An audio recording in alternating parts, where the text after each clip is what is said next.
ரூபாய் மகளிர் உரிமை தொகை, கலைஞர் மகளிர் உரிமை தொகை நம்முடைய முதலமைச்சர் கொடுப்பதை வந்து இழிவுபடுத்தி பேசியிருக்காங்கன்னு சொன்னாங்க.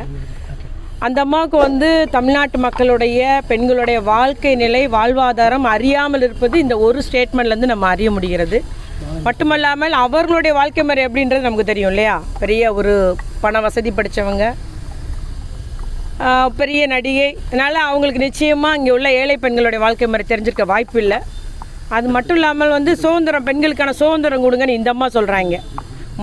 பெண்களுக்கு 1989 சொத்து உரிமை, கல்வி உரிமை, வேலைவாய்ப்பு உரிமைன்ட்டு பொருளாதார சுதந்திரம்லாம் கொடுத்தது திராவிட முன்னேற்ற கழகம். எங்கேயும் ஓங்கி ஒழிக்க முடியும். அதை எதிர்த்து பேச ஒருத்தனும் கிடையாது இந்தியாவில். அதனால் அதற்கு பின்பு தான் இந்திய அளவில் அந்த சட்டங்கள்லாம் கொண்டு வந்தது. அதனால் பெண்களுக்கான முதல் அந்த உரிமையில் கொடுக்க ஆரம்பித்தது, அடித்தளமிட்டது, இன்ன வரைக்கும் செஞ்சிட்ருக்குறாங்க. எந்த மாநிலமும் இந்திய அளவில் செய்யப்படாத உரிமைகளும் பொருளாதார சுதந்திரம் கொடுத்துருக்கு. இந்த 1000 ரூபா உரிமை தொகையும் பெண்களுக்கான பொருளாதார சுதந்திரம் தரக்கூடிய ஒரு திட்டம் தான். ஏன்னா அவங்க கையில் யாரையும் நம்பி பணத்துக்காக இருக்க வேண்டியதில்லை, அவங்களே செலவழிக்கிறாங்க. அதனால் இந்த அம்மாவோட, இந்த குஷ்புடைய இந்த ஒரு என்ன சொல்கிறது, அவங்களுடைய அந்த அறிவிக்கையிலிருந்து நம்ம தெரிஞ்சுக்கிறது என்னென்னா, தமிழ்நாட்டு மக்களுடைய நிலை அறியாமல் அவர்களுக்கு ஒரு அந்த பெண்கள் என்ன நிலைமையில் இருக்காங்க, எந்த அளவுக்கு இந்த பணம் உபயோகப்படுது. ஏன்னா எல்லாராலையும் போட்டப்படுகிற ஒரு திட்டம், பெண்கள் எல்லாம் போட்டுகிற ஒரு திட்டம். வராத பெண்கள், ஒரு சில விடுபட்டவங்க கூட எங்களுக்கு வேணுன்ற மாதிரி உரிமையோடு கேட்டு பெறுகிற ஒரு திட்டமாக இருக்கிறது இந்த அம்மா இழிவுபடுத்தி பேசுகிறது.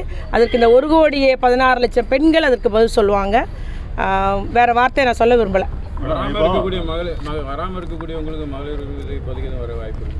தகுதி உள்ள பெண்களுக்கு நிச்சயமாக எல்லாத்துக்கும் வழங்குவேன்னு முதலமைச்சர் சொல்லியிருக்கிறாருங்க.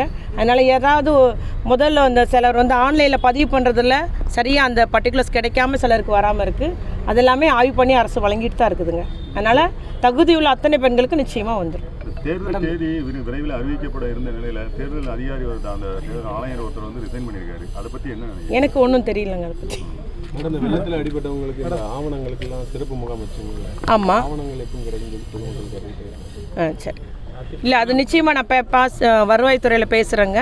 கண்டிப்பாக அதுக்கு ஆவணம்லாம் வழங்க சொல்லி தான் முதலமைச்சர் உத்தரவிட்டிருக்காரு. வழங்காமல் இருந்தால் நான் இப்போ விரைவுபடுத்தி வழங்க செஞ்சேன். எதுக்காகவா? அவங்க 10 வருஷம் செஞ்ச இதெல்லாம் மறைக்கணுன்றதுக்காகவா?